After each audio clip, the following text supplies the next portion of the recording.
இதில் ஒரே ஒரு இடத்துல பெரிய தகுதியானதுன்னு சொல்லிட்டோம். நாளைக்கு காலையில் நான் தாவலுக்காக வந்தேன்.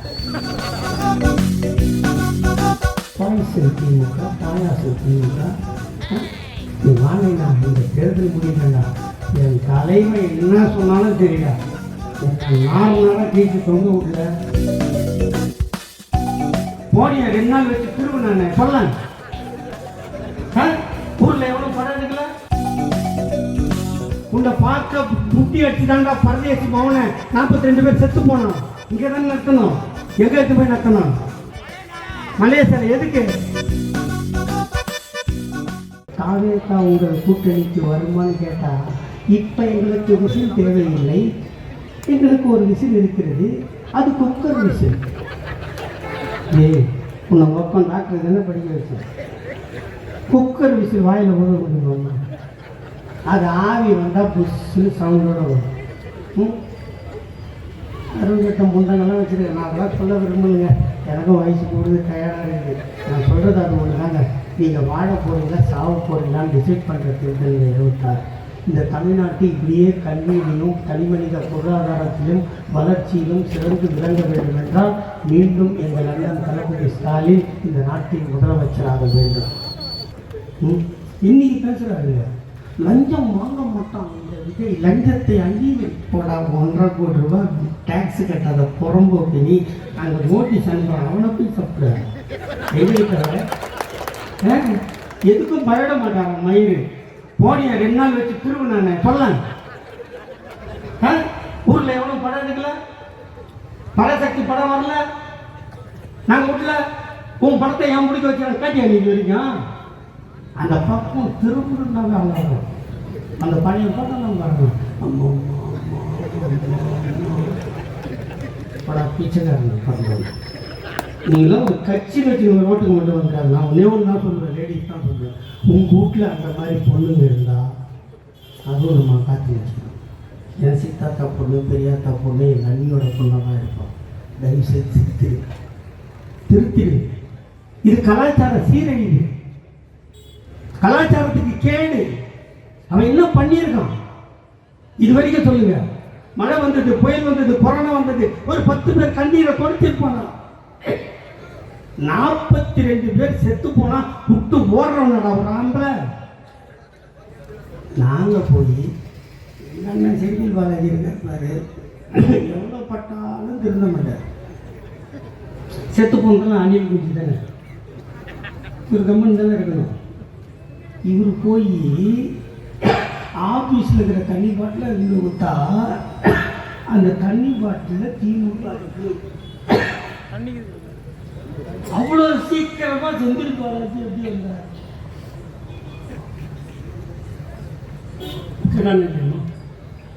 கேட்கலாமா?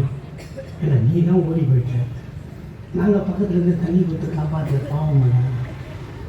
74 வயசாக போடுறேன் என்ன தலைவலிக்கு. எல்லாம் ஆடுறாங்க, உட்காந்து போட்டால் போதாதா? அங்கேயே உட்காந்து போனாங்க. ஜெயலலிதா புயல் வெள்ளம்லாம் வந்தப்போ வெளியே வந்துட்டு வெள்ளமெல்லாம் வெடிஞ்சு தலையில் கால் பட்டால் அந்த இடம் மண்ணு போடாமல் இருந்து மேட்டு போட்டு தாங்க இறங்கிச்சு. அப்படி ஆணவம் பிடிச்சாங்க. என்னாது அந்த 2:30 மணிக்கு இப்போ பிடிச்சி ஏறி அங்கே வந்து உட்காந்து பார்த்து அதை கேட்குறோம். 41 பணத்தையும் விடியத்துக்குள்ளே போஸ்ட்மார்ட்டம் பண்ணிட்டீங்கன்னா அது எப்படி? உம்மால போய் கேட்கல, அது எப்படி? சுத்திக்கிற டாக்டர்லாம் ஒரு சிஎம் சொன்ன வரமாட்டான், சிஎம் சொன்ன வரமாட்டான். ஏன்? இவனுக்கு என்னன்னா அந்த பணத்தை வந்து ஹாஸ்பிட்டலில் அடிக்க வச்சிடணும், ஒரு நாளைக்கு 5 பணத்தை கொடுக்கணும். அதுக்குள்ளே எங்கன்னா மாற்றி வைக்கல, ஓட்ட கிட்டதுன்னா எலி வந்துடும். அதுக்கு ஒரு கதை சொல்லணும். அந்த ஊட்ட துக்கத்திலிருந்து 24 மணி நேரத்தில் மீட்ட முதலமைச்சர் எங்கள் அண்ணன் தளபதி. 24 ஹவர்ஸில் அந்த சுவடே தெரியாம 20 லட்சம் அவங்க தாங்க. அவனை பத்தான் போலீஸ் வந்து ஆப்படிக்கணும் பயந்துன்னு கொடுத்தான். யாராவது செத்து போன குடும்பத்தில் 2 பேர் இந்த ஆள் வந்ததுனால தான் என் பிள்ளை செத்தான், என் பொண்ணு செத்தான்னு சொன்னா என்ன ஆகும்? அவங்க தான் ஐ விட்னஸ்ஸு. நம்ம பாதி வக்கீல் ஆகிட்டோம். அப்பப்போ ஜெயிலுக்கு போய் சொல்லுமா இல்லையா? அதை விட்டுட்டு எங்களை வந்து குறை சொல்லி இன்னைக்கு பேசுகிறான் பாயசம் திமுக, பாயாசம் திமுக. நீ வாங்கினா இந்த தேர்தல் முடியலடா, என் தலைவன் என்ன சொன்னாலும் சரிடா, உன்னை நார்மலாக கீழ்ச்சி தொங்க விடல, நான் என் தாத்தாளுக்கே போடுறேன் ஒரிஜினலாக சொல்கிறேன். இது என்ன வேடிக்கைன்னு வருத்தம், அந்த பையனுக்கு 51 வயசு தான் ஆகுது. வயசான காலத்தில் சொல்லுவாங்க, திமுகவை அடிப்பேன் ஒழிப்பேன், பள்ளம் தோண்டி புதைப்பேன், விழாயில் முடிப்பேன், அப்படி சொன்னவங்க சீக்கிரம் செத்து தான் வருவாங்க. நீ யார் ஒன்றாத்துக்கு பட்டியல். அப்படி அவன் சாவாமல் ரொம்ப நாள் இருக்கிறான்னா அவன் திமுகவுக்கு வந்துட்டு இருப்பான். கிடையாது தானே தானே வரலாறு. எங்களை போய் சொல்கிறேன், உங்கள் அப்பா நல்லா சொன்னான், ஒருத்தன் பிறந்தா தாய் தப்புன்னு நல்ல பிள்ளையா இருக்கணும். நான் நல்ல பிள்ளையா இருந்தேன், படித்தேன், பியூசி வரைக்கும் படித்தேன். அதுக்கு மேலே முடித்தா டாக்டருக்கு போகணும், பணம் இல்லை படி. அந்த பொண்டாட்டிக்கு நல்ல புருஷனாக இருந்தார். நான் கல்யாணம் ஆகும்போது நான் வாங்கின சம்பளம் 600 ரூபா 86. அதில் 90 ரூபா மிச்சம் பண்ணி என் பொண்டாட்டி சீட்டு போட்டான். 2 பொம்பளை குழந்தைய போயிருக்கேன். நான் படிக்கும்போது தாத்தா கலைஞர் ஆட்சியில் இல்லை. ஆனால் என் பசங்களை படிக்க வைக்கும்போது தாத்தா கலைஞர் ஆட்சியில் இருந்தார். 2 பொண்ணையும் டபுள் டிகிரி படிக்க வச்சு 2 மாப்பிள்ளையை பார்த்து கட்டி கொடுத்தேன். நல்ல பிள்ளையாக இருந்தேன், நல்ல கணவனாக இருந்தேன், நல்ல அப்பனாக இருந்தேன்.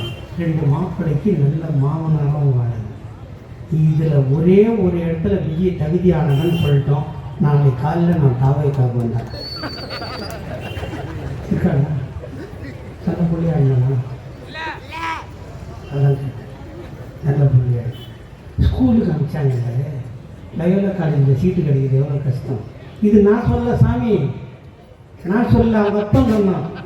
காலேஜில் லயோலா காலேஜில் சீட்டு வாங்கி கொடுத்துட்டானா, 1.5 வருஷம் பொறுத்து பிள்ளைய போய் பார்க்க போனான்னா.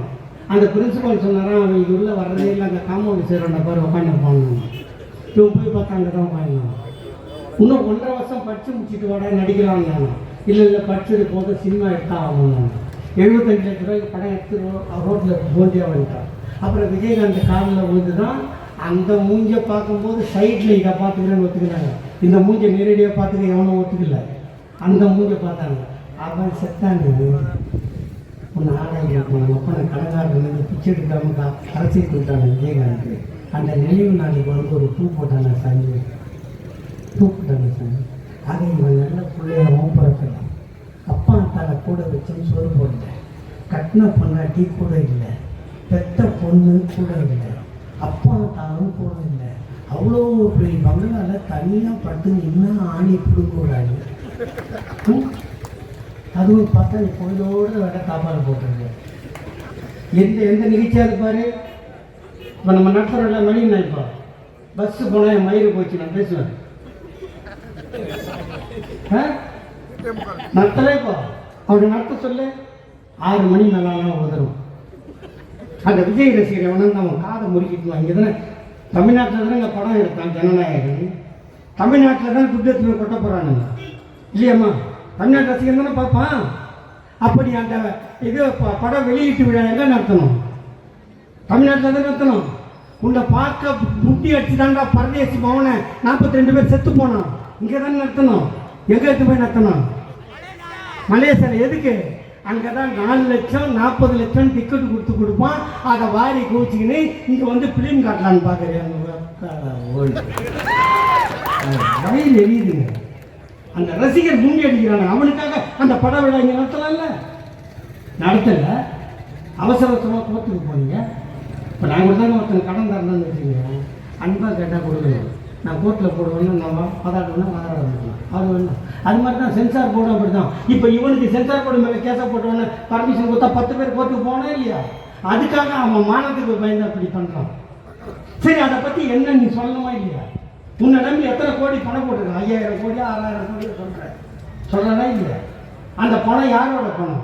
அந்த பணத்துக்கு இது வரைக்கும் வட்டி எவன்? படம் வரல. 9ஆம் தேதி வர வேண்டிய படம் வரல. சினிமாவுக்கு ஃபைனான்சியல் பண்ணால் மீட்டரு கணக்கு வட்டி. அப்போ யாருக்காலேயோ அது நம்மளுக்கு என்ன, நம்ம நடிச்சு துட்டு வாங்கி கடன் தான் அவங்க என்ன. இப்படிப்பட்டவங்க பின்னாடி அக்கா தங்கச்சிங்கெல்லாம் பெற்ற பிள்ளைங்கெல்லாம் போய் நிற்கிறீங்களே ஒருத்தி. அதெல்லாம் இன்னும் என்னால் தாங்கவே முடியல. ஞாபகம் வந்துக்கிட்டே இருக்குது. ஒருத்தி சொல்கிறா, இன்னைக்கு பரீட்சை விஜய் அண்ணாவை பார்த்தா கட்டு வச்சுட்டு வந்துட்டேன். பரீட்சை முக்கியமா விஜய் அண்ணா முக்கியம்னா விஜய் அண்ணா தான் முக்கியமா. உங்கள் அப்பா ஒன்று 6 மாதம் ஒரு வாட்டி ஃபீஸை கட்டி உன் இழவெடுக்க நீ எப்படியாவது ஒரு டிகிரி வாங்கினா 2 டிகிரி மாப்பிள்ளை கிடைப்போம். நான் அவன் ரோல் போடுவான் ரோட்டில். இது நாதாரியாக சுத்தம். இன்னொரு நாதாரி சொல்லுது, ரொம்ப நாளாக குழந்தை இல்லாமல் இருந்தாவோ அப்போ தான் கன்சீவ் ஆனால் நடக்கக்கூடாதுன்னு சொன்னாங்க. ஆனால் விஜய் அண்ணா காரை கட்டின்னு ஓடுறா, கலைஞ்சாலும் பரவாயில்லன்ட்டாங்க.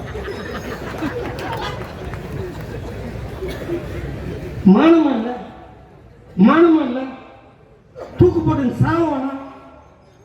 என்னடா பண்ண மயிரை பிடுங்கினாங்க நாட்டுக்கு.